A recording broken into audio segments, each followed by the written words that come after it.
people talk about the connected car as a smartphone on wheels, and actually it's a completely different experience, even though we are talking about almost all cars being connected in the not too distant future. And when you have a scenario of a connected car, there are implications about vehicle ownership, driver identity, which driver is driving the vehicle, how to transfer ownership of that vehicle and of that connection to another owner in resale. And with regard to the usage of the vehicle, having the current driver's profile available to that driver. What are the routes that they prefer, etc. So one of the essential elements of a connected car experience is the identity management piece of that, and in a secure manner, of course.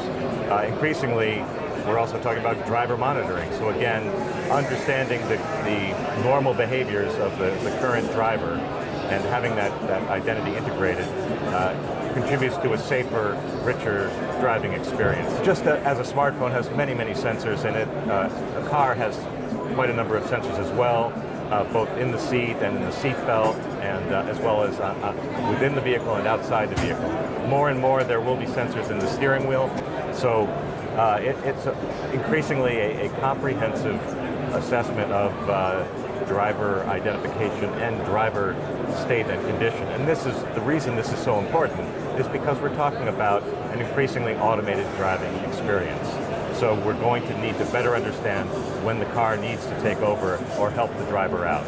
And that could be something as simple as blind spot detection or lane departure warning, or full-on automated driving.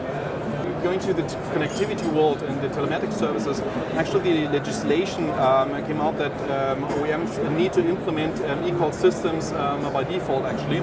However, there seems to be a kind of, not really decrease, but not the numbers coming up that actually should be. Do you know what the reason is why many OEMs are not implementing yet that solution, even though there's a legislation part?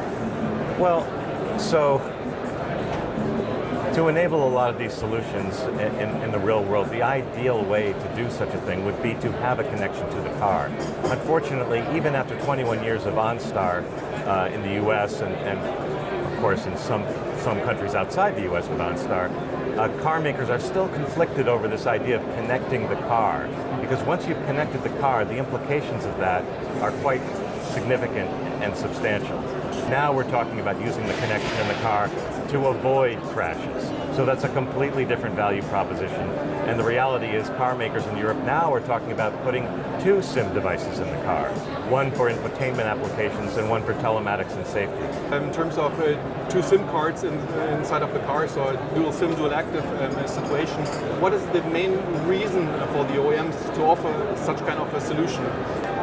The significance of what I see as the 2 SIM or the multi-SIM solution is increasingly car companies are recognizing that their cars must be connected in order to preserve cybersecurity and also have the ability to update the software code, but also because with 5G, the wireless connection in the car will become relevant for collision avoidance solutions and safety technology, which means all of a sudden quality of service has an entirely new meaning for the car.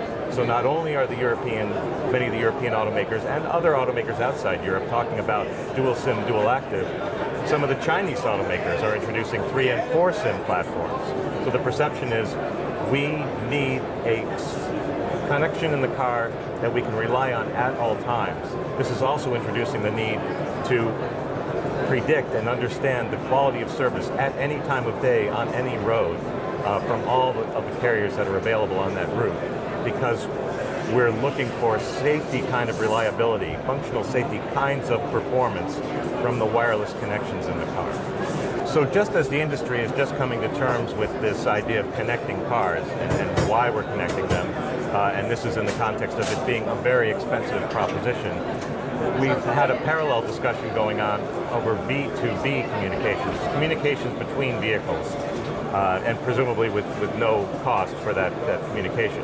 And the objective there, of course, is collision avoidance. We're trying to allow cars to communicate with other cars so they don't collide with one another and can better navigate the road safely.